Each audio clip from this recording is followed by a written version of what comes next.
Have you ever wondered why Black people love cognac so much? And where does the term woke come from? And why is it so politically divisive? Well, today we're going to talk about both of those two things. But if you have your own questions, you can send those in to onemichistory.com in the contacts page. And if you like stories like this, you can find more stories like this once again at onemichistory.com. If you'd like to support the channel, you can do so on my Patreon page and my Buy Me Coffee in the description below. Also, give us 5 on Apple Podcasts and support the YouTube channel. But without further ado, let's get started. New on Curiosity Stream. How do you connect a 16th century potato to limitless energy production? Could Napoleon's toothpick have a direct link to a machine that predicts the future? And how can a 1700s conch shell chart a course to humans connecting their brains to the internet? James Burke's visionary series Connections returns for a new generation. Experience all new Connections. With monthly, annual, and bundled plans, find the one that works for you at curiositystream.com. Have you ever wondered why Black people love cognac so much? Ironically, while cognac originates in France, French people rarely consume it themselves. Instead, they export almost 97% of their product to the United States, who is their largest single consumer. African Americans comprise a large majority of those sales, signifying a decades-long tradition between African American consumers and cognac that dates all the way back to the 19th century.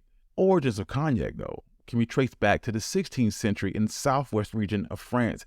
It is during this time that Dutch sailors discovered that they needed a way to transport wine during long journeys. They purchased French wine and endeavored to keep it drinkable for the entire voyage. Thus, this led to distillation. The product was then named brandy wine or burnt wine, which would later be called simply brandy.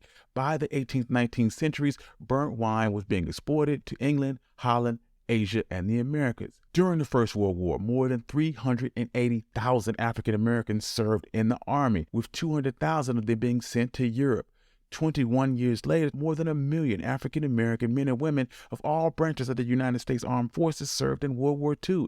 Many Black soldiers were stationed in southwestern France, which is believed to be African Americans' first encounter with cognac. Furthermore, the connection between cognac producers and Black consumers is likely strengthened by the presence of Black artists and musicians such as Josephine Baker performed jazz and blues in Paris clubs during that interwar period.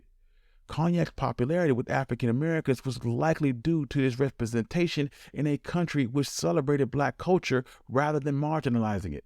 Even after the soldiers returned home, the love of cognac continued in the Americas. The main liquor of choice was whiskey. This was a drink that was often named after Confederate leaders, sending a message of exclusion. In light of this, it's no surprise that African Americans sought an alternative to the drink. In the post-World War II era, cognac producers placed increased emphasis on the American markets due to the emergence of Scotch as a rival on French shelves.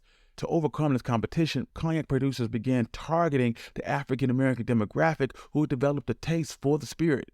Hennessy in particular placed advertisements in Black publications, a decision that was extremely rare during the time. Hennessy featured ads in ebony and in jet with Black models early in 1951 and depicted some of the more positive aspects of African American life. By the 1990s, though, cognac had acquired its image of being favored by an older crowd.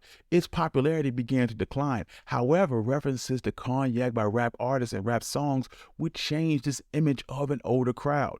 The release of Buster's Pass the Cavassier in 2001 caused a 30% surge in Cavassier sales. Collaborations with rappers and other cognac brands also increased the overall cognac sales in the United States by a similar percentage.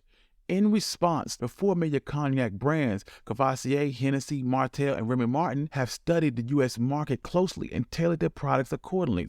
For example, Cavassier discovered that Americans were buying cognac and Moscato wine separately at liquor stores and mixing them together, so they would release a pre-mixed product to save customers a step. Today, while the United States is the largest consumer of cognac, it's believed that the African American community accounts for somewhere to 60 to 80% of sales of cognac in the United States. Next up in this episode, we're going to talk about the history of the word woke. Have you ever wondered where the word woke comes from and how it became such a politically divisive term?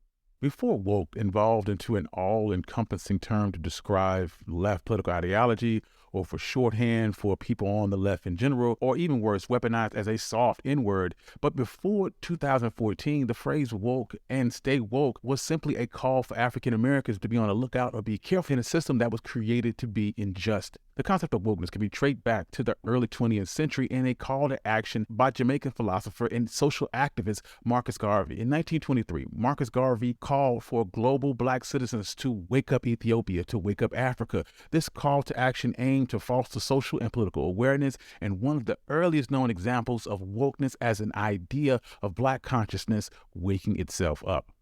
A few years later, 1938, the phrase "stay woke" turned up in a song about the Scottsboro Boys, a protest song by blues musician Hughie Ledbetter, aka Leadbelly. The song chronicles the unjust trial and conviction of 9 black African-American teenagers in Scottsboro, Alabama in 1931 who were wrongfully accused of raping 2 white women. Leadbelly said that he met the Scottsboro defendant's lawyer and introduced him to the men himself. When I made this little song down there, Leadbelly says, I also advised everybody to be a little careful when they go down there, and it's best to stay woke and keep your eyes open. Leadbelly uses the phrase "stay woke" as a symbol of African Americans' need to stay aware of the dangers of white America and the racial motivations that they face. This use became the most common and most consistent use of the phrase ever since. 1962, the New York Times published an article by black novelist William Melvin Kelly entitled, "If You Woke, You Dig It, No Mickey Mouse Can Be Expected to Follow Today's Negro Idiom Without Hip Assist." Kelly's piece discussed the origins of the beatnik culture and language, such words like cool and dig, and highlighted the fact that these terms did not originate with white America, but with black jazz musicians. He argued that to understand language in this culture, one needed a hip assist from African American culture. Kelly's article discusses the ever-changing nature of Black American vernacular and the importance of preserving it from exploitation or alteration by white people. Given that this is the earliest mainstream reference of the term woke, is an opinion piece that warned against the habit of white Americans appropriating Black vernacular. In a way, it seems that the word even predicted its own fate. Today, of course, the word woke and its derivatives, such as politically correct, social justice warrior, cancel culture, have been adopted by conservative groups to insult people on the left. The phrases have become so negatively charged that they've been labeled as skunk terms. This has led to people abandoning their use, as the malicious intent of those words have made them so unpleasant that they can't be employed in their original context. Thank you. I'm your host, Country Boy, and this has been One Mic History. I'm going to continue with this mini-series, and if you have questions or you just want to leave your comments, like I said, you can do so at onemichistory.com in the contact page. Thank you for listening, and peace.